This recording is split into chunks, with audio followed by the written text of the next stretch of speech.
Novamente, boa noite. Eu gostaria que as crianças pudessem ouvir isso primeiramente.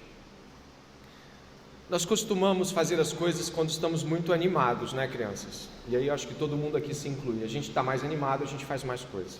Quando a gente está mais desanimado, a gente murcha, a gente mingua um pouco, a gente se distancia um pouco da atividade. Então, crianças, eu queria dizer para vocês que o autor desse livro, ou dessa epístola, ele está preso. E estar preso é um motivo que poderia desanimar muita gente, até mesmo em fazer o bem. Afinal, eu estou preso. Mas esse motivo de estar preso não abala o moço que escreveu essa carta. Ele escreveu essa carta para encorajar pessoas que estão livres. E eu peço que vocês, crianças, dividam a folha de vocês em duas, ou seja, desenhem desse lado aqui um moço preso, olha, use a criatividade, escrevendo feliz. E deixe esse outro lado para o final. Então fiquem atentos ao sermão que a gente vai construir isso junto. Embora tenha falado às crianças, vale a todos nós saber que o autor desta carta, o apóstolo Paulo, ele está preso. Ele está preso em Roma e já já a gente vai entender um pouquinho melhor essa realidade. Mas eu gostaria de adentrar com você no panorama desta carta. É muito importante que a gente saiba onde está para entender por que essas coisas foram ditas. A carta à igreja de Colossos, ela é uma carta escrita em um contexto onde ela e mais 3 cartas foram escritas. Você já deve ter ouvido falar de Filipenses, você já deve ter ouvido falar de Efésios, e talvez já deva ter ouvido falar de Filemão. Junto com esta epístola, são 4, as cartas da prisão. E é claro, a gente não ignora que Paulo escreveu outras coisas na prisão, mas essas aqui são as deste período, e elas se parecem de várias formas também. Essa carta, ela traz conteúdos muito importantes, traz doutrinas muito vastas, mas existe uma que eu gostaria que você ficasse muito atento. Ela se chama Cristologia. Você anota aí se você quiser ou não se perder. Cristologia. A ideia da palavra Cristologia já até nos traz uma menção do que deva ser essa doutrina. É o estudo de Cristo, da pessoa de Cristo, da obra de Cristo, da totalidade do que Cristo é nas Escrituras. Nessa epístola, o apóstolo Paulo, ele escreve, eu diria, um tratado sobre Cristo. Ele vai falar da suficiência de Cristo, ele vai falar da magnificência de Cristo, ele vai usar termos como plenitude, a plenitude de Cristo. Ele vai falar da extensa obra de Cristo, extensa e suficiente obra de Cristo. Logo, embora outras doutrinas sejam relatadas nessa epístola, é impossível você e eu desconsiderarmos de que cristologia, a doutrina sobre Cristo, é a principal de todas elas. Mas para entender um pouco da importância que isso tem, eu gostaria de chamar a tua atenção para uma perspectiva que talvez te seja clara se for usada de modo parecido no seu tempo e no seu país. A gente sai então de 2000 anos para trás, vem 2000 anos para frente. Usamos termos para dizer a que fé pertencemos. Você já deve ter ouvido falar de católicos, de budistas, hinduístas. Sim. E nós, como somos chamados? Geralmente de evangélicos. Esse é o termo mais usual para a fé que nós professamos. Somos evangélicos. Você já deve se colocar assim, ou deve ter se colocado. Não perca a vontade de pertencer aos evangélicos, porque nós somos do evangelho. Mas eu digo, ser evangélico não diz nada, né? Porque você vai falar isso para alguém e logo um emaranhado de coisas vem à sua mente, né? Ser evangélico pode remeter a alguns o Templo de Salomão, lá em São Paulo. Ser evangélico também pode remeter a outros uma igreja perto da sua casa, que as pessoas começam a girar e você às vezes não tem noção se você está olhando para um centro de religião afro ou se você está olhando para uma igreja às vezes. E eu quero aqui falar com respeito, mas eu estou dizendo sobre o aspecto sincrético a qual parece. Você também vai encontrar objetos ungidos. Você já foi numa igreja onde as coisas são consagradas? Coisas mesmo, não são pessoas não, pelo Espírito Santo, são coisas, você não pode nem mexer nelas. Em algumas igrejas é até complicado uma criança se colocar ali no cantinho e pular do púlpito não, do altar. Encontramos um lugar para o altar dentro da igreja evangélica. Ele foi trazido de volta. Jesus Cristo não foi suficiente. Brincadeiras à parte, nós também podemos encontrar, muitos milênios depois, levitas. Eles estão em toda parte. E eles estão francamente atuando de todas as formas, né? E é claro, os levitas devem ter também uma arca com a qual eles devem cuidar de todo o serviço. E é claro, tem todo tipo de indumentário para isso. Você tem o menorá, você vai encontrar fitas, você vai encontrar um monte de coisa. Os fatores são sincréticos. Eu estou usando o termo sincretismo porque é um termo que fala sobre aglutinação, junção de coisas, principalmente usado no termo religioso. Você pega um tipo de religião e junta com coisas de outras religiões, aí você tem o que chamamos de sincretismo religioso. Isso fora, se nós formos olhar para aquilo que seria o nicho reformado, e aí, é claro, a palavra reformado também vai ter uma dificuldadezinha ainda para ser definida, né, por muitos, mas eu gostaria de pensar que você tem igrejas hoje reformadas, onde você tem neopuritanismo, né? Algumas igrejas não podem ter instrumento musical, só a voz, outras só pode cantar os salmos. Nós temos irmãos, tanto evangélicos quanto evangélicos reformados, que adotam práticas que se distinguem entre si. Mas falando do primeiro grupo, aquele dos evangélicos, a qual nós pertencemos, eu gostaria de pensar com você que toda aquela mistureba, usando coloquialmente o termo, toda aquela mistureba de coisas sagradas, com termos judaizantes, com alguma coisa mística, até mesmo de igreja, até mesmo da matriz africana religiosa, isso tudo fornece um panorama que você pode pensar assim: nossa, pastor, então não é mais igreja evangélica.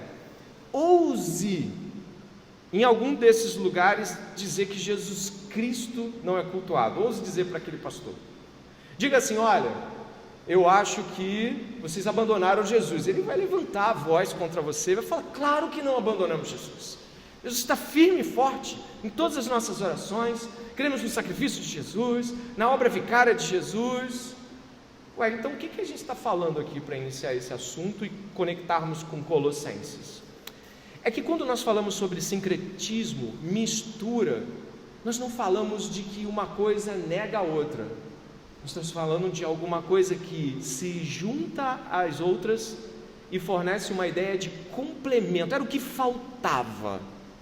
Você já deve ter ouvido falar de pessoas que acharam que descobriram verdadeiras doutrinas, G12 e outras coisas, que elas se descobriram grandes mistérios revelados, que ninguém tinha visto. 2000 anos de igreja, ninguém tinha visto. Agora descobriram a fé de novo. No sincretismo, você não joga as coisas fora, você deixa as de dentro lá dentro e coloca mais coisa dentro. E aí você mistura. E as que entraram, elas têm um valor de complemento. E aí é que está o problema. O maior problema dessa igreja, a de Colossos, é o sincretismo. Eles misturam coisas a Cristo, mas não jogam Cristo fora. Eles colocam coisas das quais possam associar a Cristo, e aí eles têm Cristo, mas culto aos anjos. E aí eles têm Cristo, mas rudimentos elementares. Eles têm Cristo, mas eles têm outras coisas. E por mais que você talvez me diga que isso não está acontecendo com você, talvez você tenha sido pego em algum momento com medo de ir contra o seu pastor e perder a sua cobertura espiritual. Ou mesmo tenha associado terminologias que não são teológicas e nem sequer conseguem se sustentar nas escrituras, mas foram passadas para você. E aí você foi recebendo essas perspectivas religiosas, unindo a verdades profundas, e aí você que está aí sentado, de repente ostentando toda a sua capacidade teológica, recebeu um aspecto sincrético, uma mistura que tirou um pouco do brilho e da suficiência de Cristo, colocando Cristo como igual, ou 60% Cristo e 40% algumas doutrinas que eu acho que precisam estar lá, mesmo que não sejam tão Cristo assim. Paulo faz o que então, irmãos? Antes de entrarmos verso a verso até o verso 8, o que Paulo faz? Bom, o remédio para isso não é pegar todas essas mudanças religiosas, essas religiões misturadas da cidade de Colossos e tentar pegar uma por uma e refutá-las. Não, ele até menciona elas, mas ele passa 2 capítulos inteiros falando só de Cristo, o verdadeiro Cristo. E com isso, ele empurra para fora qualquer dúvida se aquilo que aquelas pessoas estavam vivendo era de fato cristianismo ou não. Eu os convido, a partir dessa introdução e desse pensamento sobre sincretismo, a avaliar se a sua experiência cristã, ela também não é uma experiência que envolve sincretismo, e de que a doutrina da cristologia, que hoje vai ser pregada aqui pela carta de Paulo, ela não é o que você precisava para que Cristo seja suficiente para você, para que Ele seja plena e suficientemente tudo que você precisa, porque as angústias do nosso coração, as tristezas com as coisas da vida, ou mesmo os desafios que nos jogam no chão e por muitos tempos ficamos arriados lá, podem ser na verdade esperanças falsas de um Jesus que você construiu. E por isso mesmo, ainda que falando desse assunto, eu gostaria de perceber com você 2 aspectos que Paulo menciona no combate ao sincretismo. Ele vai olhar para a religião que está sendo pregada em combate ou em conflito com o cristianismo. Eu gostaria que você olhasse 2 versos que não vão ser abordados hoje dentro do seu contexto geral, dentro do seu contexto imediato, mas eles estão dentro do contexto geral da carta. Eu gostaria que você fosse comigo até o capítulo 2 e observasse o verso 8 e depois o verso 23. O capítulo 2, verso 8 e depois o capítulo 2, verso 23 trazem o resultado da adoção desse tipo de doutrina espúria, falsa. 2:8. Tenham cuidado, você pode ler comigo na sua versão, não tem problema se ela for diferente, vai ficar um pouquinho emboladinho, mas a gente vai junto. Tenham cuidado para que ninguém venha a enredá-los com sua filosofia e vãs sutilezas, conforme a tradição dos homens, conforme o rudimento do mundo, e não segundo Cristo. Segure aí, vai no 23 agora. De fato, leia comigo, de fato, essas coisas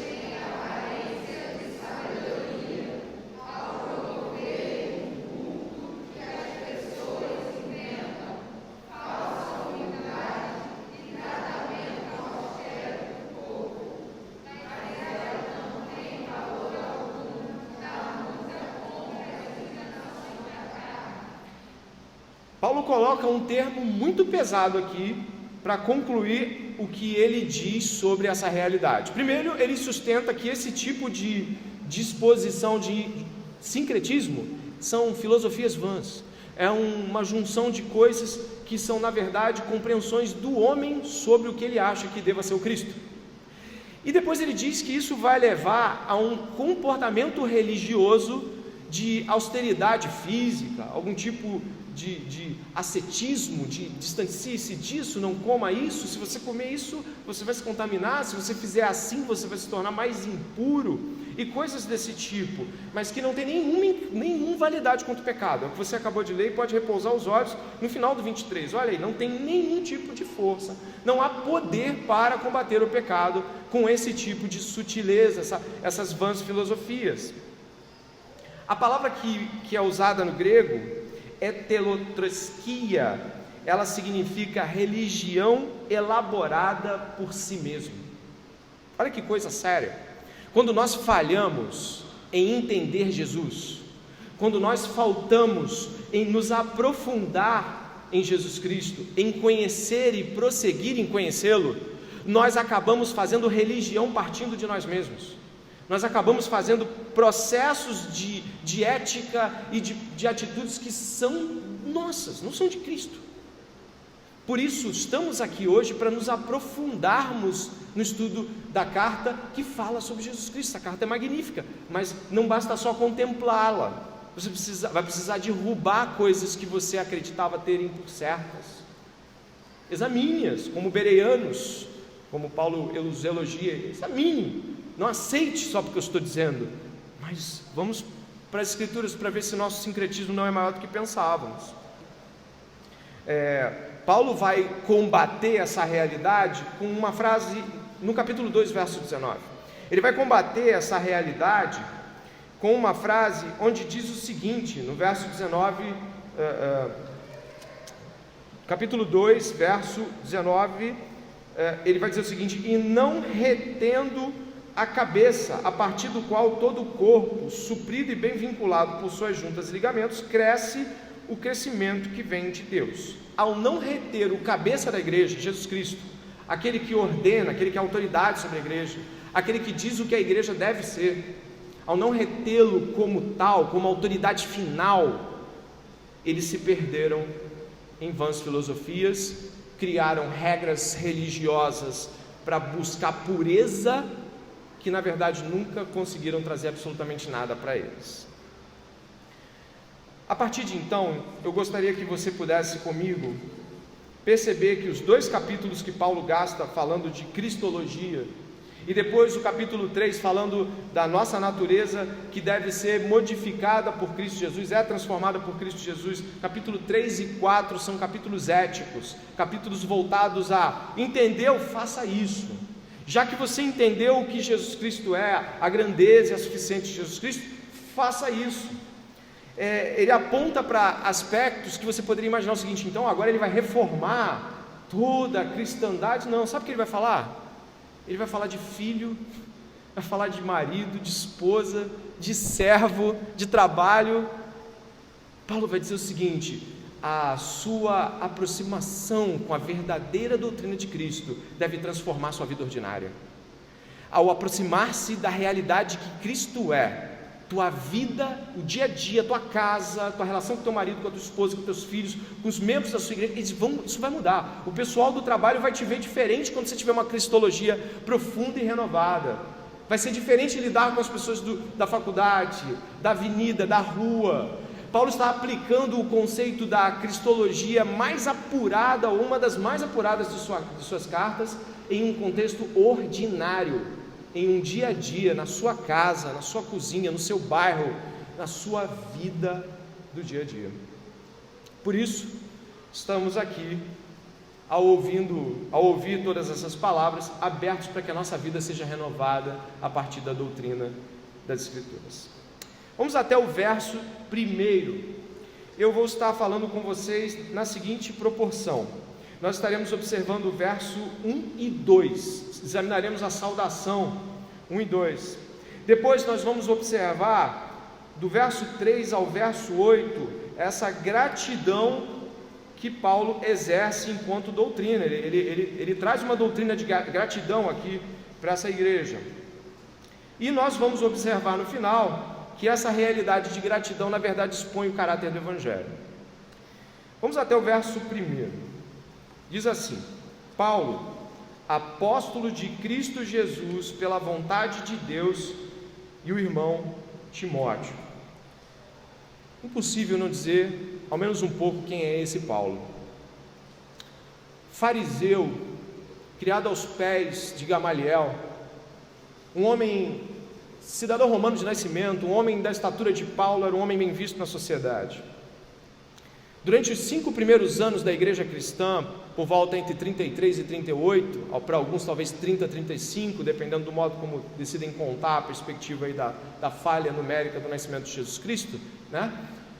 O apóstolo Paulo, naqueles primeiros 3 anos, de 3 a 5 anos de comunidade cristã, ele era um árduo perseguidor. Não sabemos se por meses ou mais de meses o apóstolo Paulo, esse fariseu, esse judeu, ele perseguiu a igreja cristã, arrastando as pessoas e destruindo-as.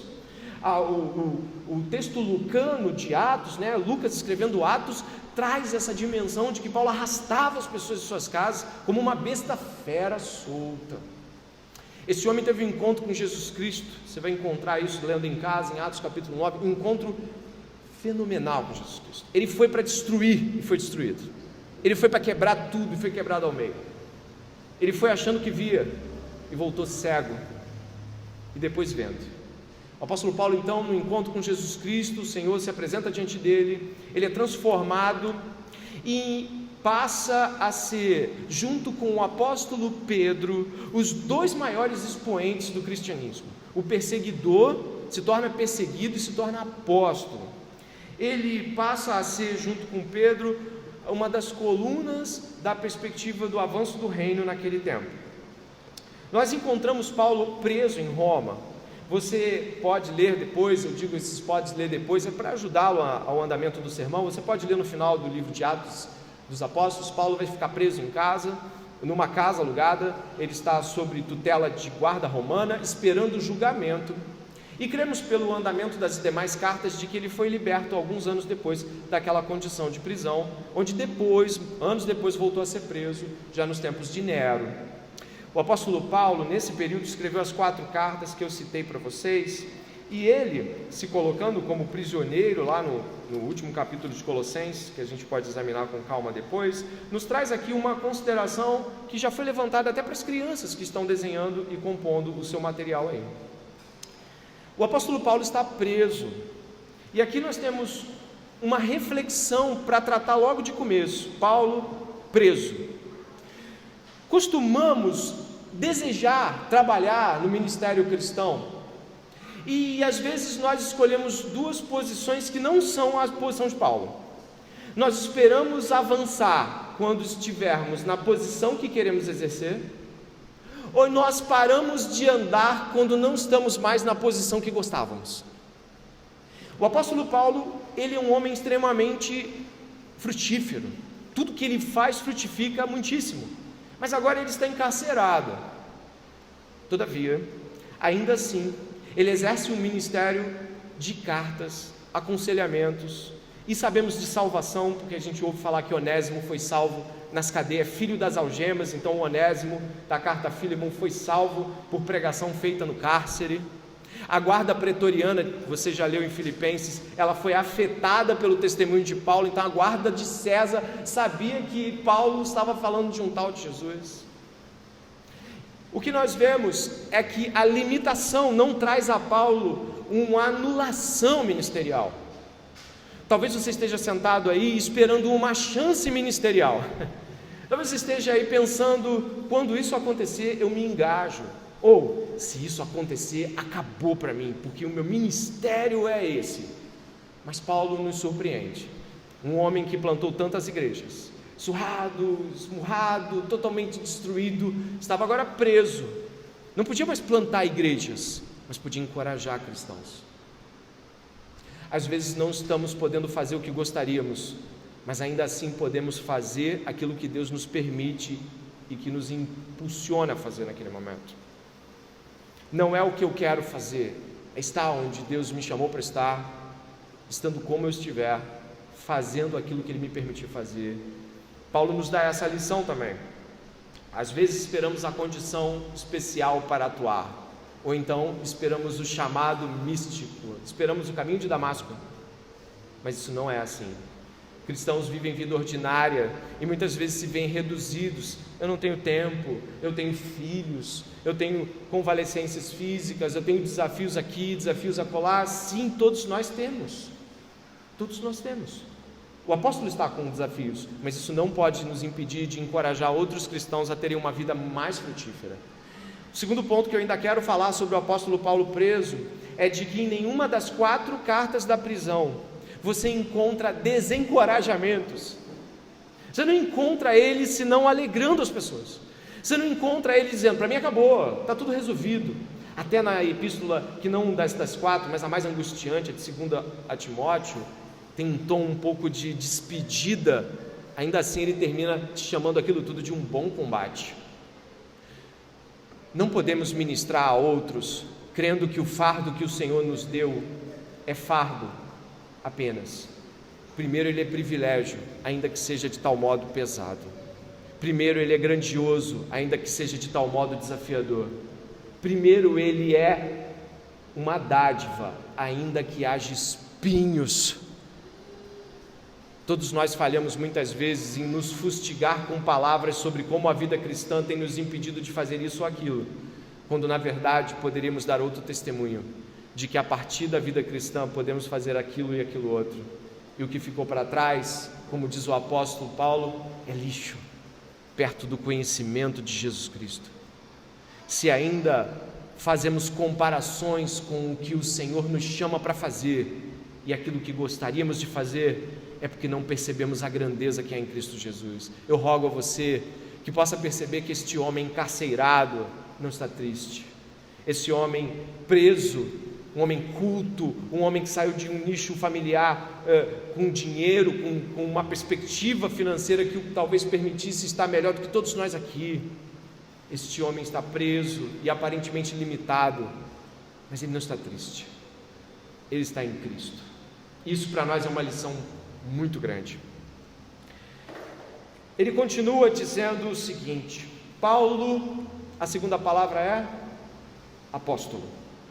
Ele fala que ele é apóstolo de Cristo Jesus pela vontade de Deus. Você encontra texto parecido em Gálatas, quando ele diz que não pela vontade dos homens, mas pela vontade de Deus. Isso nos traz uma consideração muito importante, sabe por quê? Às vezes nós temos medo ou ressalvas de ajudar, encorajar, ou mesmo atuar de modo mais incisivo na vida e na realidade de outros cristãos, e a gente fica com medo de atuar, porque afinal a gente não tem nada a ver com aquele contexto. De fato, se você for até o verso 7, vai perceber que Paulo não planta essa igreja, é Epáfras que planta essa igreja. Paulo não é o patrono de Colossos, ele não conhece essas pessoas, no sentido mais direto da palavra. Ele pode ter um ou dois ali que saíram de suas realidades próximas, mas ele não conhece a igreja. A igreja, quando se reúne, pode até ouvir falar de Paulo, mas não sabe quem ele é. Mas ele diz que ele é apóstolo pela vontade de Deus.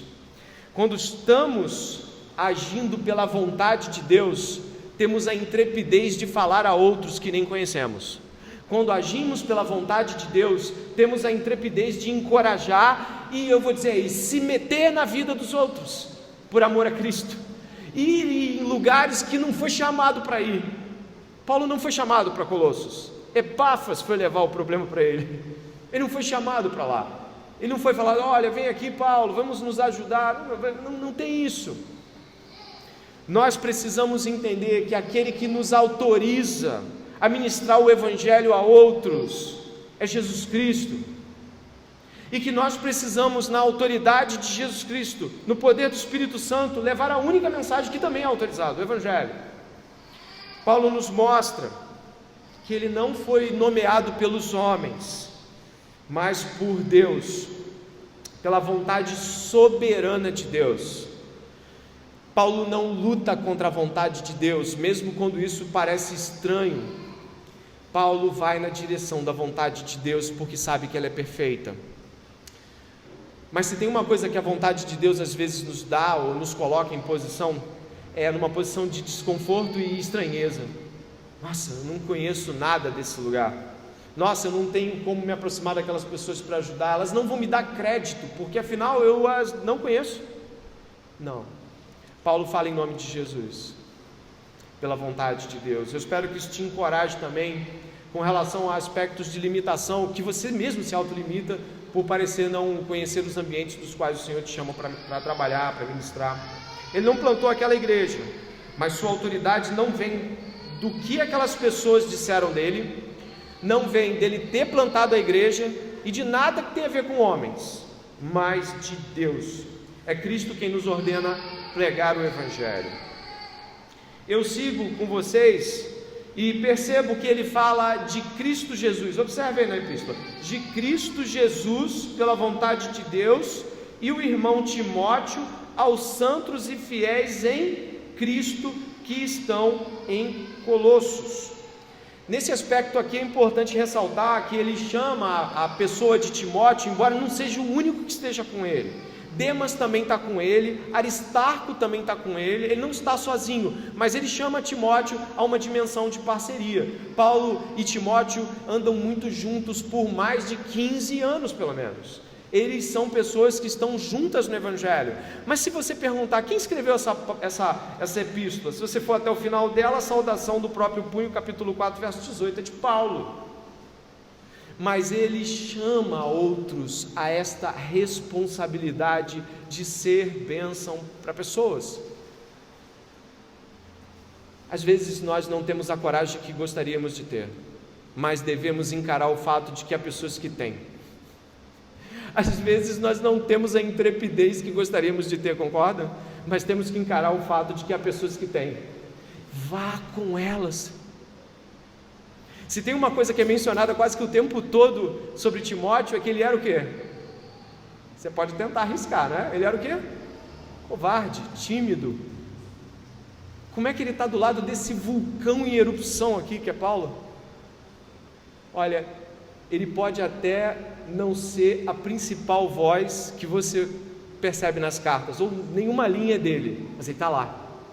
E isso nos chama a atenção para o fato de que Deus não nos deu o mesmo temperamento e nem as mesmas estruturas internas. Somos pessoas diferentes, mas alguns de nós são mais engajados e precisam de alguém para frear. Calma, tu vai quebrar tudo aí. Alguns de nós são mais parados e acovardados e precisam de alguém para se puxar. Vem, mas você é louco, sou. E nos traz para a dimensão do quão importante é essa mistura de Deus, de como Ele une pessoas distintas para fazer uma obra que é dele. Existem pessoas aqui que caminham comigo há muitos anos, eu acho que 102% delas são diferentes de mim, mas eu tenho certeza de que Deus pode fazer parcerias inusitadas por uma obra perfeita, não depende de nós. Isso é muito bom, não é? Estamos aí devagar, né? Estamos chegando, mas a gente vai encontrar o verso 8. Eu te dou essa palavra hoje. Se formos à frente, vamos perceber que existem afirmações aqui que vão encontrar-se com a igreja de Colossos. É onde nós vamos parar aqui agora, saindo de Paulo e indo para o destinatário, a igreja de Colossos. É onde nós vamos estar aqui agora. Falamos do autor, falamos do seu companheiro de estrada, falamos da autoridade apostólica e agora vamos falar de Colossos. O que está acontecendo nessa cidade? Essa igreja que se reúne na casa de um homem chamado Filemon, você já deve ter ouvido falar também. Essa igreja se reúne lá com Arquipo, com Áfia e outras pessoas. Essa igreja, ela é uma igreja de uma cidade pequeníssima. 400 anos antes dessa epístola ser escrita, Colossos era importante, e uma rota comercial que passava por lá. Mas isso é 400 anos.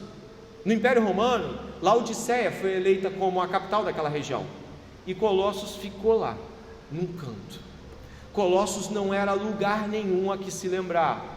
E nós estamos aqui agora estudando essa epístola, porque Paulo escreveu para ela e a gente sabe o nome dessa cidade, porque senão ela não estava no mapa. Ela nem está no mapa de Atos dos Apóstolos, ela não é mencionada em nenhum outro lugar, senão aqui. Essa epístola então nos traz uma dimensão, uma compreensão importante.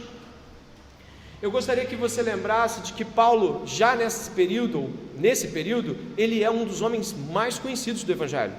O apóstolo Paulo, ele é um homem ocupadíssimo. E você conhece o ministério apostólico, o ministério epistolar de Paulo. Ele escreve muitas cartas, inclusive ele cita uma carta que a gente não tem, a de Laodiceia. A gente não tem essa carta, ela é citada aqui.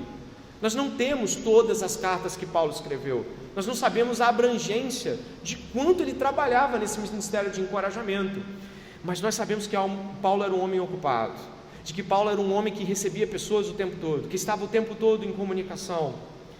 Mas ele está escrevendo para uma igreja que ele não plantou, para pessoas que ele não conhece, em uma cidade que não representa avanço para o reino. E o motivo é porque Paulo não tratava com distinção numérica, ou mesmo de importância, por conta da quantidade de pessoas que havia numa igreja, mas porque era uma igreja. Paulo amava a igreja de Deus. A gente encontra isso na segunda epístola aos Coríntios, não precisa abrir se não quiser, mas o capítulo 11 fala assim sobre trabalho árduo, verso 27, Trabalhei arduamente por diversas vezes, fiquei sem dormir, passei fome e sede, muitas vezes atravessei longos períodos em jejum, suportei frio e nudez.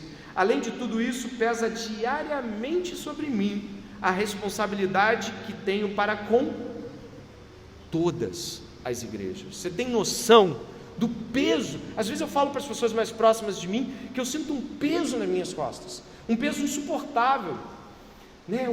Uma vida pensando igreja todo dia. Agora você imagina o que é Paulo pensar igreja.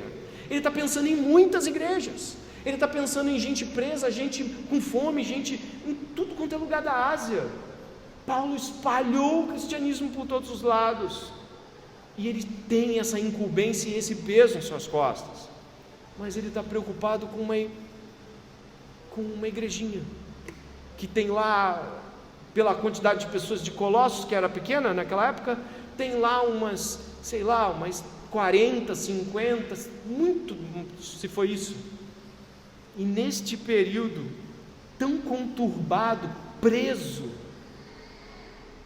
ele nos mostra que a importância de uma igreja é que ela é a igreja de Jesus. A importância de uma igreja é de que ela é obra de Jesus Cristo, e toda a obra de Jesus Cristo deve ser valorizada. Todas as igrejas que Jesus plantou e que estão plantadas hoje neste mundo são importantes. Se o Senhor te enviar para uma igreja com 10 pessoas, louve a Deus e trabalhe naquela igreja. Se o Senhor te levar para cuidar de 2 crentes em um lugar ermo, cuide de 2 crentes num lugar ermo. Porque para Paulo, e assim creio para nós, o importante não é a quantidade de pessoas de uma igreja, e nem a sua grandeza numérica, ou mesmo a expressividade que ela pode ter, mas é que ela é a obra de Deus em Cristo, é a obra peculiar, particular. Cristo valoriza a igreja. O crente que trabalha para Cristo na igreja valoriza a igreja de Cristo.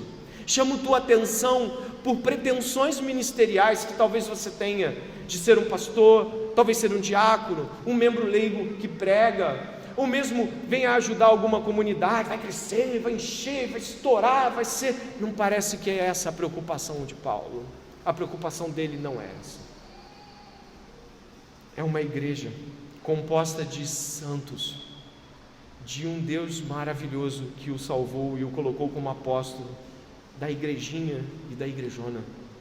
Isso deveria nortear os nossos corações. Essa igreja que você vai ver aqui mais à frente o que aconteceu com ela, né, depois, mas essa igreja que não é mencionada em mais nenhum lugar, ela é agraciada por uma carta que permanece até os dias de hoje nos abençoando. Deus tem os seus planos, Ele pode nos expandir algo no seu tempo, mas não sabemos a grandeza das sementes que Ele espalha. É Deus quem planta, é Deus quem rega, é Deus quem colhe, é tudo dele. Para isso, e pensando dessa forma, gostaria que você valorizasse todo tipo de cooperação que faz como um crente numa igreja, todo tipo de trabalho que você executa na sua igreja local, do trabalho que você considera mais simples ao trabalho que você considera mais nobre, não importa o que você considera. Se a igreja de Cristo é um grande trabalho, se a igreja de Cristo é um grande serviço prestado, você deveria se alegrar por Cristo te permitir fazer qualquer coisa em algo que é dele, porque eu e você não merecíamos, nós éramos inimigos quanto ao entendimento, e chamados para dentro da igreja, deveríamos nos humilhar e dizer: eu não mereço fazer nada aqui, nem se sentar como crente eu mereço, e o Senhor me permite fazer isso, mexer com esse móvel para cá, ajudar com as crianças, pregar, limpar as cadeiras, ir visitar irmãos convalescentes, acompanhar pessoas. Como o Senhor deixa fazer isso? Eu destruí a igreja, o Senhor me chama para dentro dela.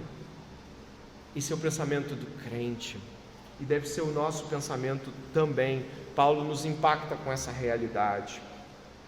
Aí em seguida, irmãos, vocês vão perceber que para Paulo não importa onde está Colossos, importa que Colossos está em Cristo. É o que você vê no verso 2. Não importa em Colossos, em Coríntios, em Filipos, o que importa para Paulo é a primeira afirmação: em Cristo.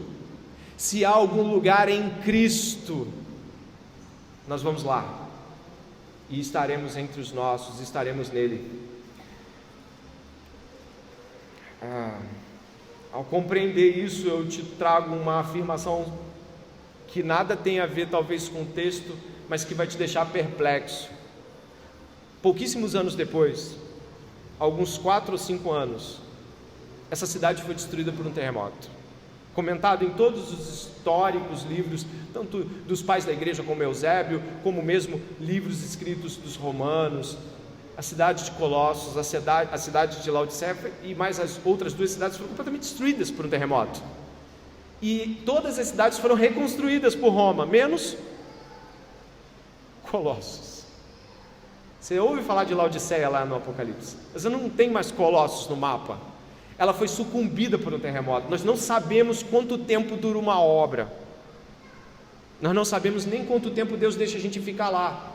Talvez você esteja só esse ano na igreja local. Talvez você só esteja esse mês aqui entre nós. Talvez você só esteja nesse período entre nós. É o momento onde você deve intensamente entregar-se a Cristo e servir a igreja local. Não sabemos quando Deus nos leva para a glória. Muitos dos crentes podem ter morrido nesse abalo sísmico que foi notório em toda a realidade daquela região, que até hoje sofre com isso. Dito isso, eu gostaria de ir com os irmãos que estão, eu acredito, sendo agraciados pela palavra de Deus, compreendendo realidades profundas, ao tomo, ao pedaço que vai ali, a perícope do 3 ao 8. E a perícope do 3 ao 8 é sobre gratidão. Houve um pregador na Escócia chamado Alexander White. Ele não ficou tão famoso talvez pelos sermões que ele pregou, embora tenham sido bons.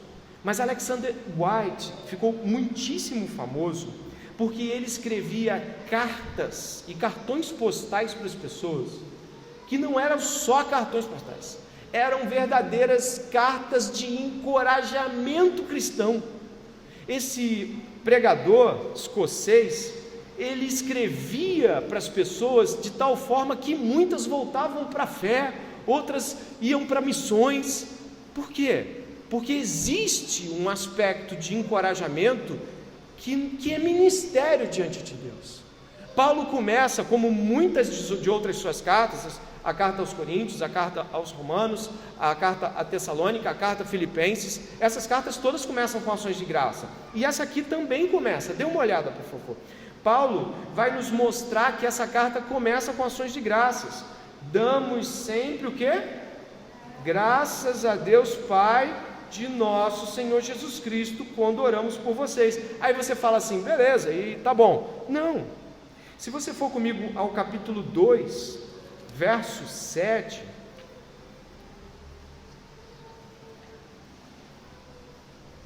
Paulo reafirma essa atitude de graças, de que a igreja de Colossos deveria crescer neste objetivo de ações de graças, que são um tipo de encorajamento ao nosso coração. Verso 7, versos 6 e 7, portanto, assim como vocês receberam Cristo Jesus, o Senhor, continue a viver nele, estando enraizados e edificados nele, confirmados na fé, como foi ensinado a vocês, crescendo ações de graças. Se você for até o capítulo 3, verso 15,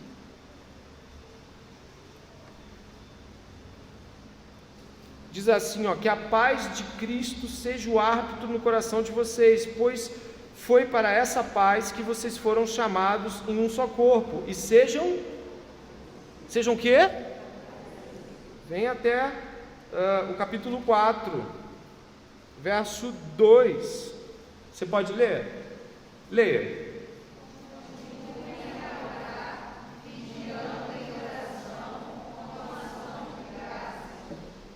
Olha o que acontece nessa carta. Ela é toda um encorajamento à gratidão.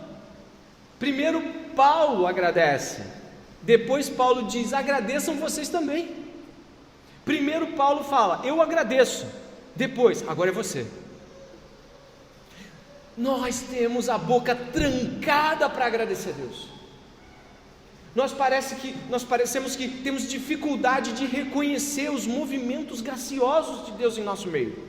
dificuldade em exultar. Crentes que parecem que estão trancados dentro de si, não exultam pelas grandezas que o Senhor tem dado a eles. E Paulo está dizendo: eu dou graças, agora você dá graça, agora nós damos graça, agora todo mundo dá graça. Sabe, ele está tentando mostrar que a vida do cristão é uma vida que testemunha da gratidão de Deus. Esse pregador que eu citei, ele encorajava as pessoas a agradecerem a Deus, mesmo diante das adversidades. E para isso, no verso 4 do capítulo 1, após entendermos que nós precisamos rever a nossa ideia sobre como damos graças, nós vamos seguir e perceber que o apóstolo Paulo, ele vai trazer essa ação de graças, ele vai conduzir isso. Eu vou com você até a palavra esperança e um pouquinho depois ali. Paulo vai dizer assim, verso 4: desde que ouvimos da fé que vocês têm em Cristo Jesus e do amor que vocês têm por todos os santos, por causa da esperança que está guardada para vocês nos céus. Desta esperança vocês ouviram falar anteriormente por meio da palavra, da verdade do Evangelho, que chegou até vocês. Esse Evangelho está produzindo fruto e crescendo em todo o mundo, assim como acontece entre vocês, desde o dia em que ouviram e entenderam a graça de Deus, a verdade. O que nós temos aqui?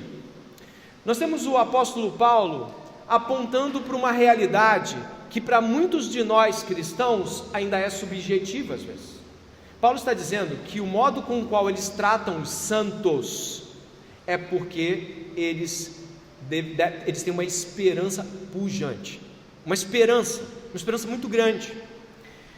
Só que nós temos dificuldades em entender de que modo uma esperança pode nos fazer tratar as pessoas melhor, ou ser cristãos melhores. A esperança cristã, ela não é uma vaga ideia de que as coisas vão melhorar. A esperança cristã, ela não é um sentimento de no fim vai dar tudo certo. Não, a esperança cristã é um anseio fervente, confiante na expectativa do cumprimento de todas as coisas na centralidade de Cristo. No capítulo 1, verso 27, você encontra que essa esperança, ela vai conduzir as pessoas a pensarem profundamente sobre as riquezas que encontrarão em Cristo. Olha o que diz o capítulo 1, verso 27.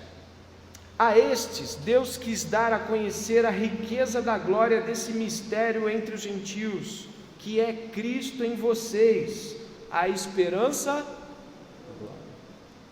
A esperança cristã, ela deve fortalecer o nosso coração, por vários motivos. Eu vou dar alguns aqui para você.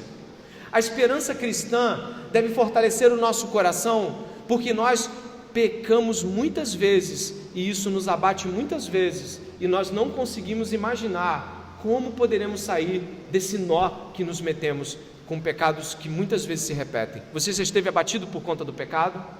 E qual é a esperança do cristão? De que em Cristo Jesus ele vai ter o fim do pecado na glória, e que ele nunca mais vai precisar estar sendo o tempo todo tentado por sua própria maldade. A esperança do cristão é que ele não vê só maldade nele, ele vê maldade no mundo, e ele fala assim: meu Deus, como é que eu vou viver nesse mundo? Ele tem a esperança de que na casa do Pai há moradas, então ele sabe que ele vai viver em um lugar perfeito, um lugar profundamente pacífico, um governo perfeito, tudo maravilhoso. A esperança do cristão é de que, apesar da morte ser algo que as pessoas temem, nós temos medo. Alguns dizem: não tenho medo da morte, tenho medo de doer. Queridos, isso não diz muita coisa não. Se você pensar na morte e pensar que você não conhece pessoas que voltaram de lá, é um abismo onde parece que as coisas caem e não voltam, nunca. Ninguém volta de lá, só Jesus voltou de lá, né? Mas nós temos a esperança de que a morte, ela foi vencida, e de que nós vamos passar o Jordão, como aprendemos em Josué. Nós vamos passar a seco o rio que nos tragaria, e vamos chegar até lá vivos. Às vezes eu tento parar para pensar como vai ser esse corpo sem querer pecar. Eu fico tentando pensar num mundo sem pecado. Eu fico tentando pensar em como vai ser lidar com vocês, sem ter ira, ódio, raiva, ciúme, inveja ou impaciência. Porque isso tudo, depois que acontece, você fica tão mal, você fica tão podre lá dentro. Você fala, cara, como é que por que eu não consegui de novo? Eu viro as pessoas que eu amo. E a gente tem uma esperança de que não vai ter mais isso. Então a esperança cristã, ela é fervente, ela é grande, é uma ardente expectativa, e ela leva os crentes a se tratarem melhor, porque eles estão alegres, exultantes e contemplando a glória futura e querendo viver já essa imagem refletida em Cristo Jesus. A esperança não pode ser um tema subjetivo, mas uma verdade que te alimenta a alegria. O que acontece quando você sabe que algo muito bom vai acontecer? Oh, isso é bom! Vamos aonde? Vamos quando? Vai ser como? Como é que você fica quando algo eminentemente muito bom, chega perto de você? Como você se comporta? Ah, não, deixa isso para lá. Besteira. Vamos, porque você está exultando. Nós estamos, às vezes, arrastados porque perdemos a esperança, ou perdemos o olhar da esperança. Paulo está dizendo que esses santos de Colossos guardaram e aguardam essa esperança, e essa esperança deve nos carregar pela vida. Indo adiante, você encontra depois dessa esperança, e antes dela um pouco, não tem como você não falar disso. Você vai encontrar a tríade paulina. Eu não vou trabalhar ela, não tem como aqui, mas o verso 4 diz: desde que ouvimos da fé que vocês têm em Cristo Jesus e logo em seguida, esperança. Fé, esperança e amor.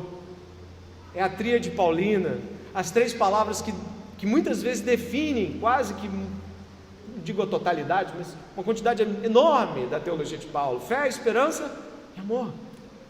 Fé que as promessas se realizarão, esperança que é essa vivência no presente da realidade futura, esse gozo presente daquilo que é futuro, e amor, o modo como servimos, sentimos, pensamos, agimos na direção dos outros, como Cristo agiu na nossa direção. A tríade de Paulo se estabelece aqui. Paulo vai falar que eles têm motivos pelo qual se alegrar. O primeiro deles, você encontrou aí, verso 4, eles ouviram sobre Jesus. Anotou, né? O segundo, no verso 5, é porque eles têm uma esperança guardada. Você viu aí também. Depois, Paulo vai dizer que eles devem ficar gratos e alegres diante de Deus, porque esse evangelho, verso 6, que chegou até eles, está aí, está produzindo fruto e crescendo em todo o mundo, assim como aconteceu entre vocês. Aí para as crianças que estão desenhando, desenhe os 3 motivos pelo qual Paulo ficou agradecendo e nos dizendo para agradecer. Ouvimos o evangelho. Coloca alguém ouvindo Jesus. Nós estamos aguardando uma esperança. Coloca alguém assim pensando: como isso é maravilhoso, alegre. E nós vimos o evangelho se espalhar. Coloca um monte de gente com uma cruzinha crendo. A alegria do crente é ver o evangelho se espalhando. Se você for até os pais da igreja, que são aqueles que nós chamamos ali a partir do 2º século principalmente, os pais da igreja, os crentes mais proeminentes, um deles, Justino Mártir, escreveu sobre a expansão do reino naquela época, a expansão do cristianismo. Não existe nenhum povo, grego ou bárbaro, ou de qualquer outra raça, qual seja seu nome ou costumes possam distingui-los, ignorantes ou não nas artes da agricultura, que habitam em tendas ou vagam em carroças abertas, dentre os quais não se ofereçam orações e ações de graça no nome de Jesus crucificado, ao Pai, ao Criador de todas as coisas. Justino Mártir, 130 e poucos ali depois de Cristo, Justino Mártir está dizendo: não tem lugar onde não chegou o Evangelho. Já naquela época, A estimativa do primeiro século é que havia 500 mil cristãos, segundo dados levantados por historiadores. Pelo menos uns 500 mil já havia ali. É muita gente em pouco tempo. Nós estamos diante do fim desse sermão, e em 5 minutos vamos estar orando, e eu fico muito pensativo, não somente sobre aquelas realidades da saudação que todos nós aprendemos, sobre as exortações que recebemos como igreja, mas também sobre de que modo nossa gratidão e alegria são ordenados e estabelecidos. Muitos de nós perderam a alegria de ter ouvido o Evangelho. Muitos de nós perderam a esperança na grande esperança e vivem pequenos lampejos de coisas que vão acontecer no trabalho, na família, esperanças de casamento e coisas que são passageiras, embora tenham o seu lugar. Nós perdemos as esperanças e ficamos mendigando algumas que estão por aí. E perdemos a alegria de dizer: o Evangelho chegou lá. Perdemos o ímpeto de pegar, deixa eu ver lugares que esse negócio não chegou, eu vou lá. Deixa eu ver universidades onde não tem ninguém pregando, eu vou lá. Deixa eu ver trabalhos que ninguém prega Evangelho, onde não tem um crente, onde ninguém fala que o Evangelho chega naquela profissão. Deus, será que eu posso? Perdemos as grandes alegrias, porque estamos com os 2 pés nesse chão, esperando essas alegrias que vão acabar. Eu termino dizendo que as nossas alegrias deveriam ser revistas essa noite, e de que deveríamos ter Cristo por suficiente, e portanto só buscar Ele e seu reino.